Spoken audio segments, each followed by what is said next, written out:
السلام علیکم۔ Asia 41 news کے ساتھ میں ہوں آپ کی میزبان زینب سجاد۔ خبر شامل کرتے ہیں کاموں کی سے۔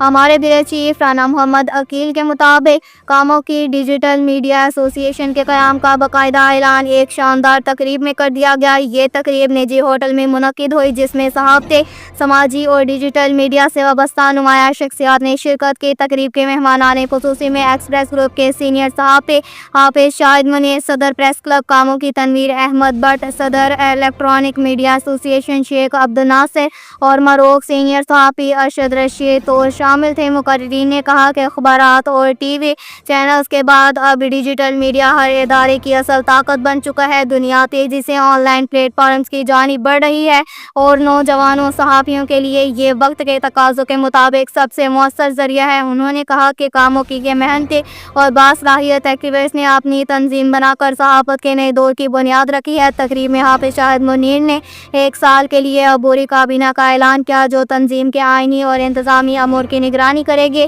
اس موقع پر 40 سے زائد نوجوان ولاگرز، مین اسٹریم رپورٹرز، ڈیجیٹل چینل نمائندگان اور سوشل ایکٹیوسٹ نے شرکت کی۔ تقریب کو کاموں کی میں ڈیجیٹل صحافت کی نئی سمت قرار دیا جا رہا ہے۔ سرپرست حافظ شاہد منیر، ایگزیکٹو بورڈ میاں محمد صدیق، میاں ذوالفقار احمد چودھری، قدیر احمد چیئرمین، رانا عتیق الرحمان، صادق جاوید یوسف ورق، امین عباس جنرل سیکریٹری، میاں شفیق کاموں کی سینئر نائب صدر کیسر امان صادقی، نائب صدر رانا خالد صادقی، نائب صدر سیٹھ صدیق امین آباد، انفارمیشن سیکریٹری شہروز چٹا، جوائنٹ سیکریٹری نوید کمبو، فائنانشل کمیٹی میاں ساجد، رانا عقیل، مرزا طاہر، کیمرہ مین کمیٹی زریاب نقوی، سیف رضوان، لیگل ایڈوائزر پروفیسر سید توصیف ہاشمی، ایڈوکیٹ رانا معظم Ali Khan, advocate high court شامل ہیں۔ آخر میں تمام تنظیمی عہدیداران نے سینئر صحافی ایکسپریس گروپ کے حافظ شاہد منیر پر مکمل اعتماد کا اظہار کرتے ہوئے گوجالہ سے سرپرست تسلیم کیا۔